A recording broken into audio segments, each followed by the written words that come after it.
2008년입니다. 2008년 11월에 제가 미국으로 유학을 가서 공부한 10년의 세월을 마치고 한국으로 귀국한 달입니다. 10년 만에 한국으로 돌아오니 10년도 강산이 변한다고 모든 것이 완전히 바뀌어버렸더라고요. 김포공항으로 출국했는데 세계 최고의 인천공항으로 입국하면서 와 했습니다. 제가 이 얘기하면 청년들이 목사님도 되게 구식이 됐네요. 그래요. 인천공항 김포공항으로 출국했다 그러니까. 그리고 제가 놀던 동네 가니까 모르겠어요. 하나도 모르겠습니다. 길도 못 찾겠고요. 완전히 강산이 변해서 그 길들이 전부 다 아파트로 변하고 뭐 집을 도저히 찾을 수가 없더라고요. 그렇게 변해버린 한국에 와가지고 좀 불안하더라고요. 자, 오자마자 바로 안양에 있는 한 교회로 부임을 했습니다. 그 다음날 출근을 했습니다. 어떻게 사역을 해야 되는지 이런저런 행정 목사님한테 소개도 받고 또 주일날 성도님들에게 인사도 드리고 이제 월요일날 하루 쉬고 화요일부터 본격적인 사역이 시작이 됩니다. 주일날 가니까 함께 일해야 될 팀으로 전도사님들을 소개해주고 이렇게 한 팀입니다. 이 저역을 맡습니다. 이렇게 해요. 주일날 집으로 돌아오는데 한 전도사님이 목사님 화요일날 가야 될 신방 리스트입니다. 그리고 종이에 신방을 10시부터 5시까지 쫙 신방 일정을 잡아서 주는 거예요. 뭐 이제 신빙 목사니까 얼마나 좋아요. 데리고 가고 싶은 대로 다 가는 거죠. 리스트를 쫙 주는데 아침 10시 신방이요. 서울 삼성병원의 병환자 신방인 거예요. 예, 그래서 그걸 들고 월요일 날 쭉 누군지도 모르지만 그래도 말씀 준비해야 되기 때문에 말씀들을 쭉 준비하고 오후가 됐는데 마음이 불안해요. 왜냐하면 삼성병원을 어떻게 가지? 그게 걱정이 되는 거예요. 그때는 내비가 없었어요. 내비게이션도 없고 뭐 지금이야 뭐 안양에서 삼성병원 뭐 일도 아니지만 강산이 변해버린 그곳에 떡 와가지고요 길을 하나도 모르겠더라고요. 구글 지도를 하나 프린트했습니다. 그걸 봐도 앞만 봐도 모르겠어요. 혼자라면 어떻게 해보겠지만 뒤에 성도님들 잔뜩 타고 있는데 운전수가 이 길인가 저 길인가 헤매면 그것도 창피하고 좀 뭔가 좀 가오가 있는데 거기서 또 헤매면은 첫인상이 이상할 것 같아가지고 고민하다가 답사를 가자. 그래서 월요일날 저녁에 제가 안양에서 서울 삼성병원 답사를 왔습니다. 지금은 우스운 일이지만 그때는 심각했다니까요. 답사를 오면서 여기서는 우회전, 여기서는 좌회전, 이러면서 혼자 연습을 했어요. 그리고 화요일날 성도님들을 딱 싣고 자신 있게 편안하게 갔습니다. 답사를 나누니까 마음이 그렇게 편하더라고요. 무슨 말씀 드리고 싶으냐면요. 한 번 가본 길 가는 것은 편안합니다. 한 번 가본 길 가는 거는 실수도 덜 합니다. 문제는요, 처음 가는 길이에요. 그런데 지도도 없고 또 내비도 없다면 처음 가는 길이 굉장히 불안할 것 같아요. 오늘 말씀 보면 4절에 이런 말씀이 있어요. 너희가 이전에 이 길을 지나보지 못했다. 한 번도 가본 적이 없는 길, 그 길에 대한 이야기를 여호수아가 하고 있는 겁니다. 이 땅의 길도 길인데 우리는 이런 인생을 살아가는 사람이 우리의 인생을 길로 표현하는 노래나 시 많이 있잖아요. 찬양도 이런 찬양이 있어요. 인생길 험하고 마음 지쳐. 인생길이래요. 그런데 이 인생길이요, 한 번 살아보고 다시 오신 분 계시나요?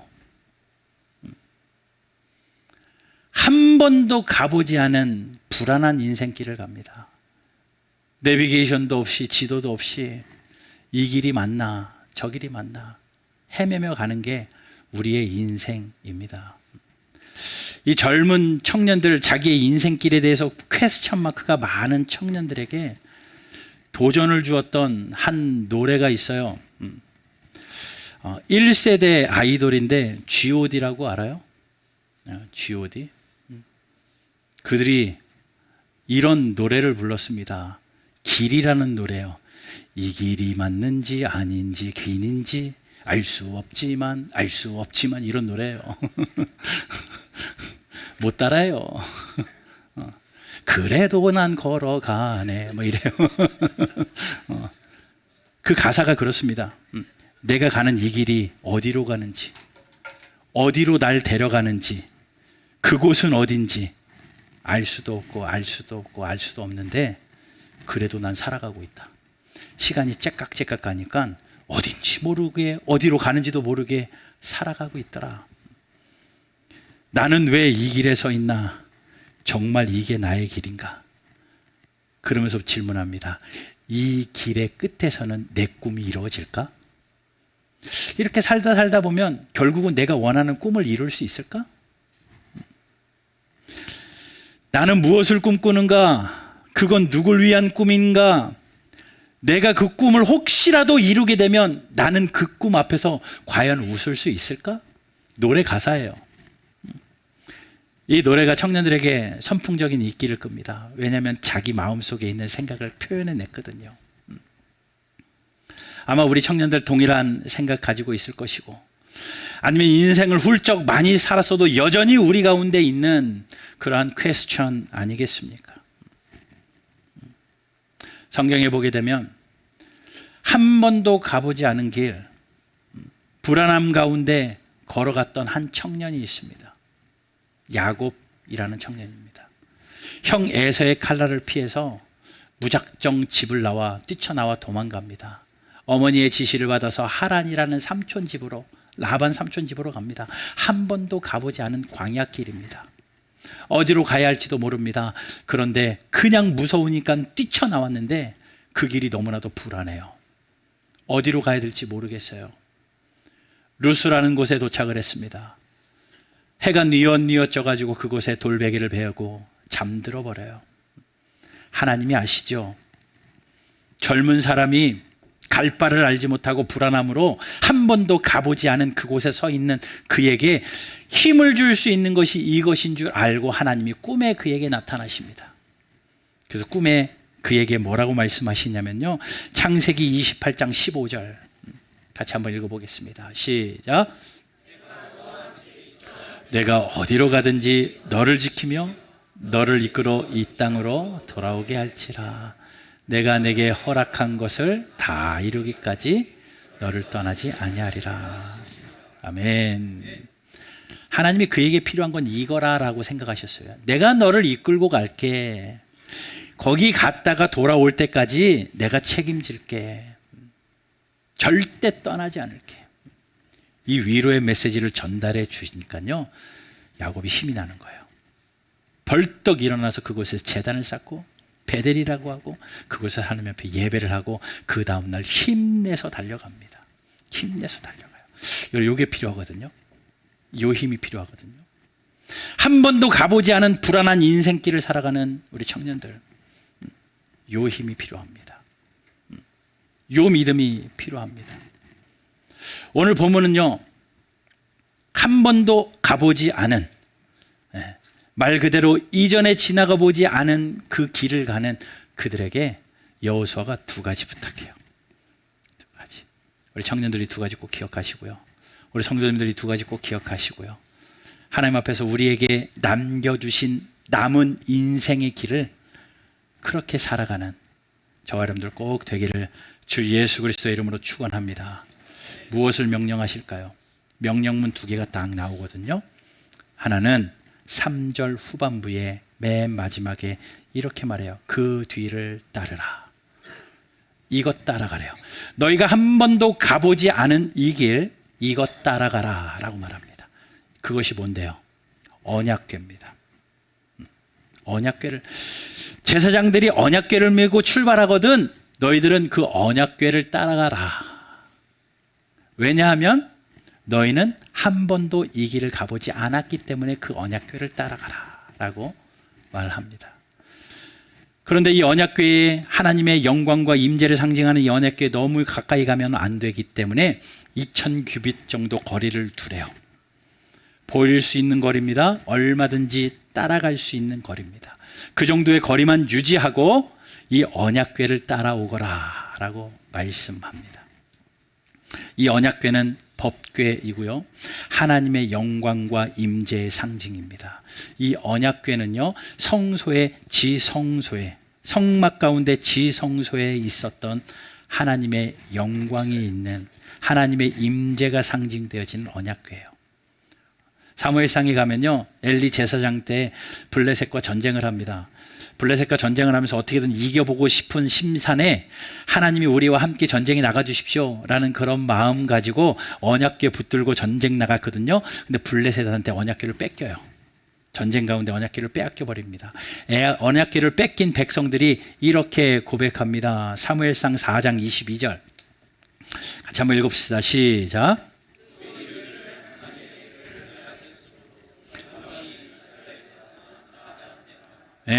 하나님의 궤를 뺏겨서 이 언약궤를 뺏겼더니 하나님의 영광을 빼앗긴 것으로 여겨버렸습니다. 하나님을 잃어버린 것으로 알았어요.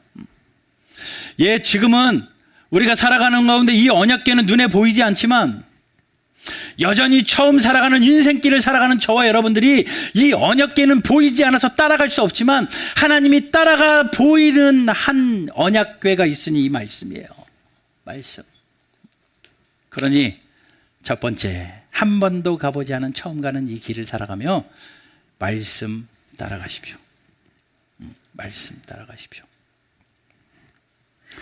시편 119편 105절에 주의 말씀은 내 발의 등입니다. 내 인생길에, 어두운 인생길에 비치십니다 라고 말해요. 이 말씀이 우리 안내자예요. 이 말씀이 우리 내비게이션입니다. 이 말씀이 우리의 리더자입니다. 이 말씀이 길 잃어버리지 않도록 하나님이 나와 함께 하시는 나침반입니다. 내비게이션이에요. 그러니 여러분, 말씀 펴셔야 돼요. 말씀 붙들고 사셔야 됩니다. 말씀 덮어놓고 나 어디로 가야 될지 걱정하는 건요, 정말 어리석은 거예요. 말씀 없이 사는 사람들이 저기가 좋다고 우르르 달려가지만 그 길의 끝에 어떤 절망이 있는지도 모르고 그들이 달려가니 나도 한번 달려가자. 세상 풍조 따라서 많은 사람들이 저기가 좋다고 하니 나도 한번 따라가자. 뒤돌아보지 않고 무작정 달려가지 마시고 말씀의 뒤를 따라가는 우리 성도님들 되시고 우리 청년들 되기를 주 예수 그리스도의 이름으로 축원합니다. 여러분, 말씀을 따라간다. 반대말이 뭘 것 같아요? 말씀을 따라간다. 반대말이 말씀 안 따라간다. 그런데 말씀을 따라간다의 반대말은요, 내 감각대로 산다예요. 말씀대로 산다의 반대말은 내 감각대로 사는 겁니다. 왜냐면요, 사탄은요 언제나 우리의 감각을 뒤흔듭니다. 그래서 우리의 감각이 작용해서 그 감각대로 살아가도록 사탄은 우리를 계속 체면을 걸어버려요. 여러분, 비행 조종사들이요, 오랜 시간 비행하면 나타나는 현상이 하나 있대요.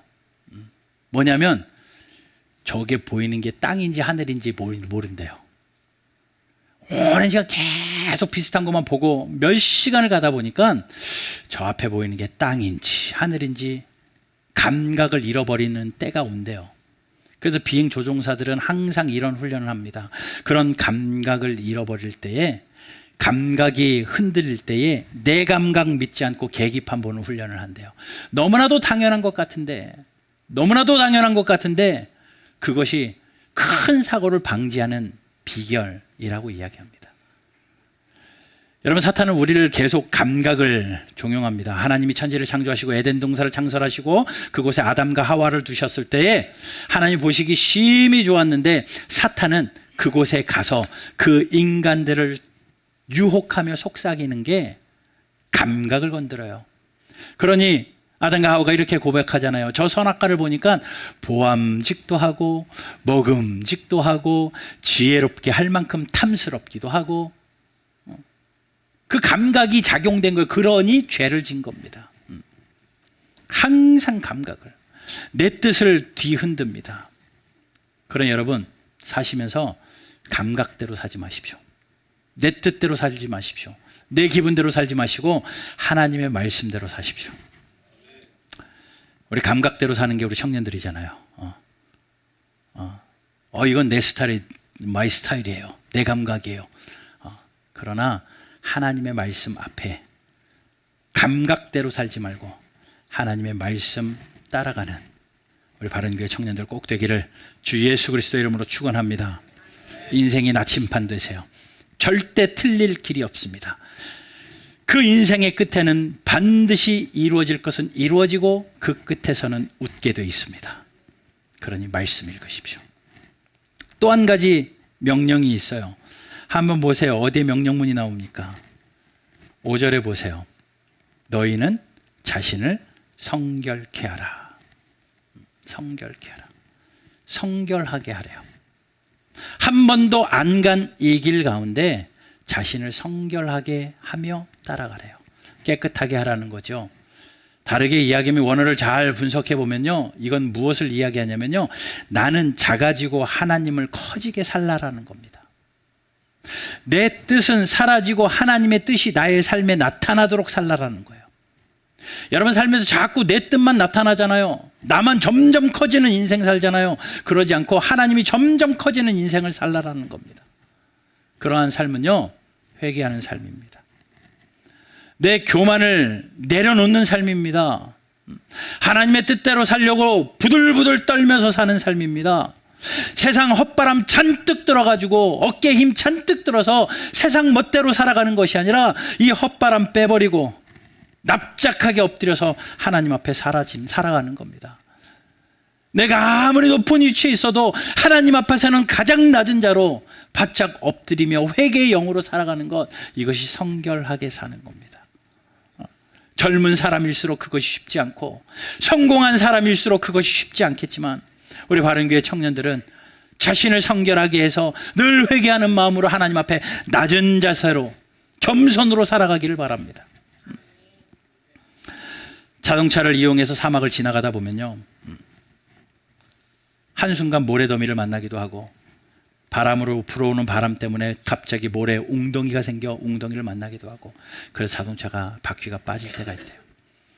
어떻게든 그것을 모면해 보려고 핸들을 이리저리 돌리고 악셀레이터를 더 세게 밟으면 밟을수록 이상하리만치 바퀴는 헛바퀴를 돌며 점점 더 깊이 빠져들어간답니다. 잘 아시겠지만 그때 전문가들이 하는 조언이 있어요. 그때는 얼른 내려서 타이어의 바람을 빼십시오. 그게 빠져나오는 방법이래요. 타이어의 바람을 빼고 타이어를 면적을 넓게 해가지고 마찰로 인해서 살살 나오는 것이 그나마 수월하게 나올 수 있는 비결입니다 라고 말해요. 여러분 살다 보면 내 인생에 내 뜻이 빵빵하게 채워져서 내 계획이 빵빵하게 채워지고 내 욕심이 빵빵하게 채워져가지고 이 세상에서 열심히 살다가 어느 순간 불어오는 광풍 때문에 푹 빠져서 헛바퀴 돌아가는 것처럼 열심히 살았는데 돌아보니 헛바퀴 돌았고, 무언가 해보려고 하는 것 같은데 어제 똑같고 오늘 똑같고 모레 똑같고 다람쥐 쳇바퀴 돌아가는 인생 같아서 헛바퀴 돌아가는 것 같은 그러한 허무한 순간이 왜 아니 찾아오겠습니까? 그때 얼른 기억하십시오. 여러분들이 가지고 있던 것 주 앞에 내려놓고 바람 빼셔야 됩니다. 바람 빼고 허영 빼고 거품 빼고 하나님 앞에 낮아져야 돼요. 성결해져야 됩니다. 그래야 주님이 도우세요. 오늘 본문에 분명히 그렇게 말하잖아요. 5절, 자신을 성결하라. 여호와께서 내일 너희 가운데 기이한 일을 행하시리라. 하나님이 내일 놀라운 일을 행하시기 전에 우리로에게 부탁하시는 한 가지기 자신을 성결하라. 여러분 청년들 더 겸손히 낮아지십시오. 하나님이 가장 싫어하는 것이 교만한 거예요. 교만은 패망의 앞잡이입니다. 그런데 하나님은 겸손한 자를 일으키시는 겁니다. 나의 생각 하나님 앞에 내려놓고 내가 작아지고 하나님이 커지는 그러한 삶을 사십시오. KBS의 유명한 프로그램 중에 하나 백도시라는 프로그램이 있다는데 거기에 최고 시청률을 낸 한 분이 홍순재 씨라는 분이더라고요. 그 사람이 20대 때 성공한 부동산 사업가가 됐답니다.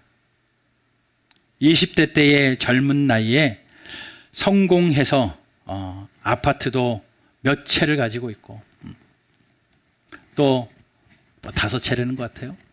그리고 현금도 17억이나 가지고 있는 20대 때의 거부가 됐답니다.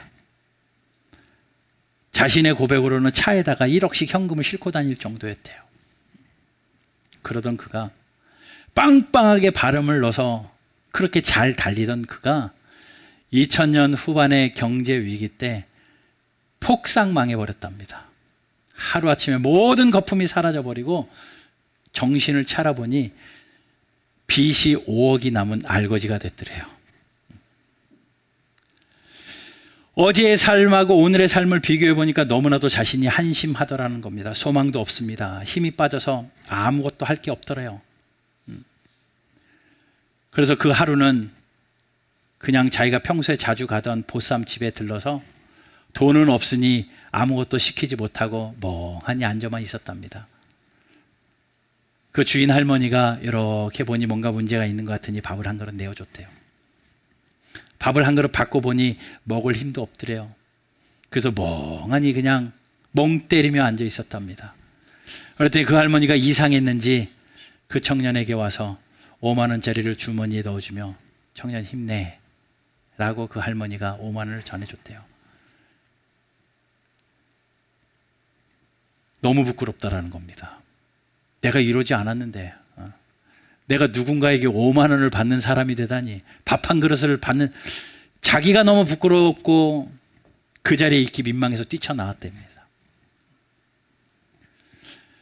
그리고 허송세월 하면서 살면서 정말 잘 데 없고 또 견딜 데가 없는 그러한 상황 가운데 추운 겨울을 맞았는데 길거리에서 노숙을 하면서 그 추위에 벌벌 떨면서 그 추위를 이겨보려고 유기견 하나를 만나서 유기견과 체온을 나누면서 밤을 지낸 날도 있었대요. 그리고 봄이 되니 그 유기견마저 사라져 버렸다고 합니다. 그러니까 더 허무한 거예요. 아, 유기견도 나를 떠나는구나. 더 허무해지는 거예요. 그래서 죽기로 작정을 했답니다. 어느 한 곳에 앉아가지고 죽기로 작정을 하고 내가 목숨을 스스로 끊을 수 없이 굶어 죽어버리자. 그리고 열흘을 안 먹었대요.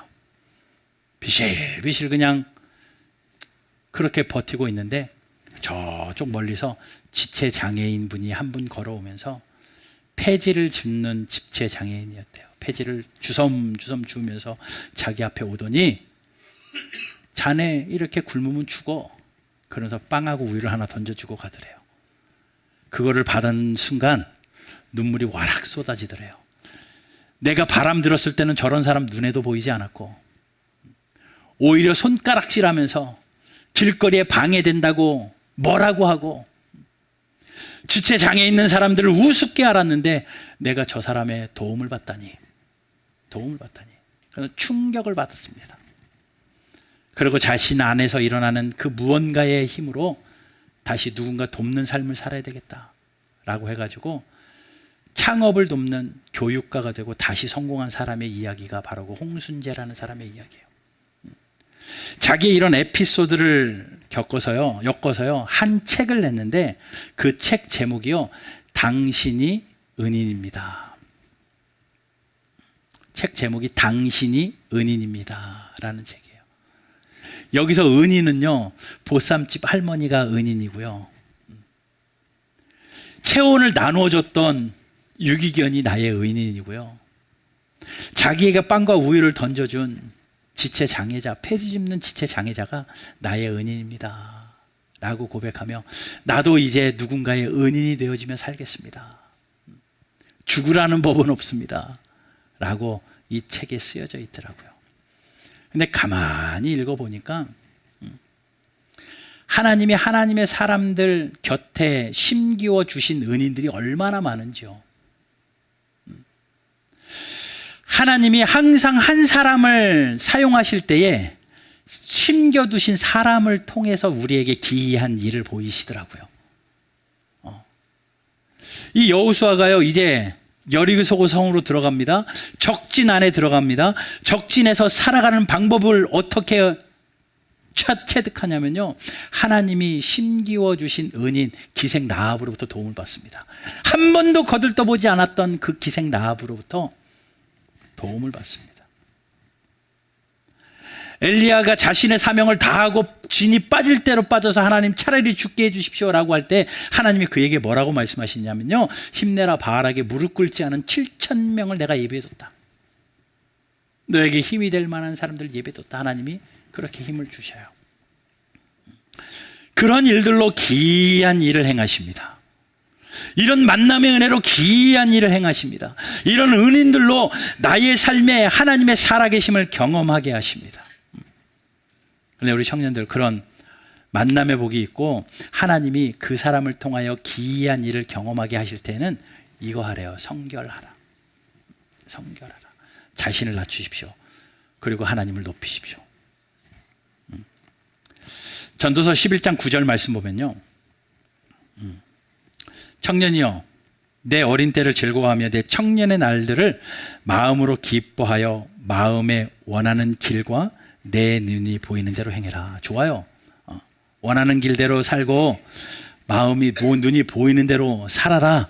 예, 거기까지는 좋습니다. 그런데 그 다음에 하나님의 경고도 꼭 들어야 됩니다. 그러나 하나님이 이 모든 일로 말미암아 너를 심판하실 줄로 알아라. 반드시 심판이 있다라는 거예요. 하나님의 말씀을 내 나침반 살아서 살고 또 자신을 성결하게 살아가는 것, 시편 119편 9절에 이런 말씀이 있어요. 같이 한번 읽어봅시다. 시작. 청년이 무엇으로 그 행실을 깨끗하게 하리까? 주의 말씀만 지킬 따름. 예, 이 성결도 다시 1번으로 돌아가는 거예요. 주의 말씀만 지킬 따름입니다. 한 번도 살아보지 않은 인생, 처음 가는 길이지만 이렇게 산다면 나의 가는 길 주님이 인도하시니, 보이지 않아도 하나님이 나를 위하여 일하시니 반드시 광야에 길을 내고 사막에 강을 내실 줄로 믿습니다.